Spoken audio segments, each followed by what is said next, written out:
Assalamualaikum warahmatullahi wabarakatuh. Kembali lagi bersama saya Aisyah pada pertemuan ke-15 mengenai instrumen keuangan syariah pada mata kuliah Teori Portofolio dan Analisis Investasi. Baik, yang pertama saya akan membahas tentang pendahuluan mengenai instrumen pasar modal syariah. Secara istilah, investasi berasal dari bahasa Inggris investment yang memiliki makna menahan.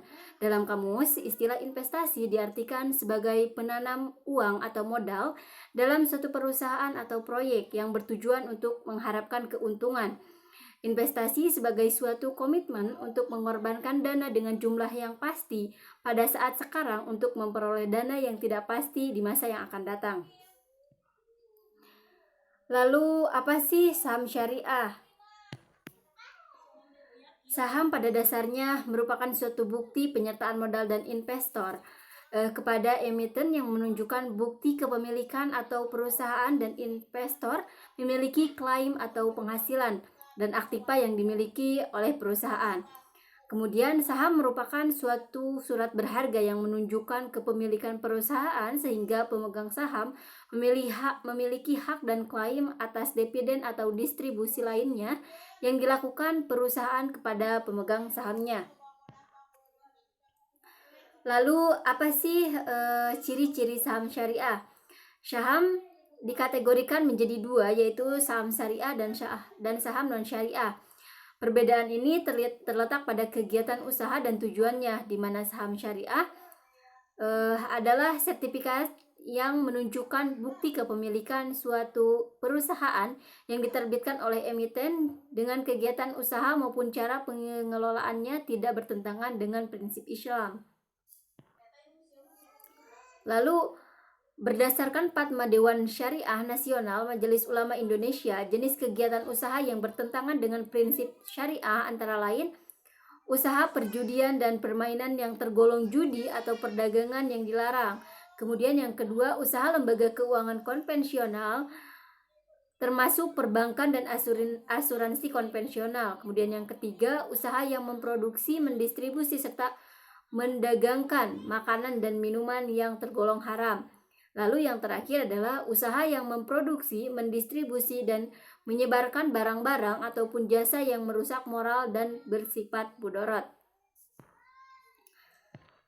Lalu selanjutnya jenis-jenis saham syariah. Yang pertama ada saham biasa dan yang kedua ada saham preference. Saham biasa memiliki hak suara yang dalam pemilihan direksi dan keputusan yang berkenaan perusahaan. Dividen yang ditentukan lebih besar dan memiliki risiko yang tinggi. Adapun saham preference ini adalah suatu surat berharga yang dijual oleh suatu perusahaan yang menjelaskan nominal baik rupiah, dolar, yen, dan lain sebagainya, di mana pemegangnya akan memperoleh pendapatan tetap.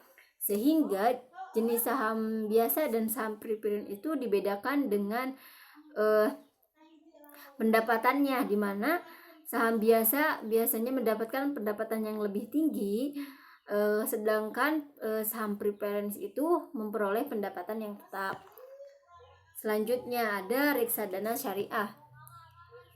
Pengertian reksadana syariah menurut Fatwa Dewan Syariah Nasional DSN MUI nomor 20 tahun 2001 menyatakan bahwa reksadana yang beroperasi menurut ketentuan dan prinsip syariah Islam dalam bentuk akad antara pemodal sebagai pemilik harta dengan manajer investasi sebagai wakil sohibul mal ataupun sebaliknya. Lalu adapun ciri-ciri reksadana syariah. Yang pertama, mempunyai dewan syariah yang bertugas memberikan saham kepada fund manager, dan yang kedua, hubungan antara investor dengan perusahaan didasarkan pada saham mudharabah, dan yang terakhir adalah kegiatan usaha dan investasinya diarahkan kepada hal-hal yang tidak bertentangan dengan syariat Islam. Adapun jenis-jenis reksadana syariah, yang pertama adalah reksadana pasar uang, di mana pada reksadana ini hanya melakukan investasi pada efek yang bersifat utang dengan jatuh tempo kurang dari 1 tahun.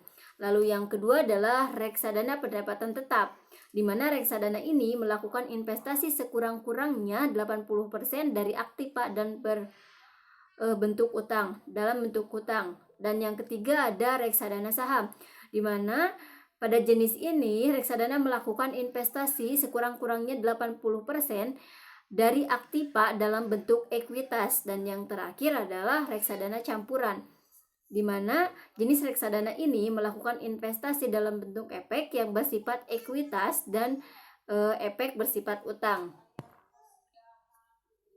Nah, teman-teman, mungkin cukup sekian yang dapat saya sampaikan. Mohon maaf apabila ada kesalahan.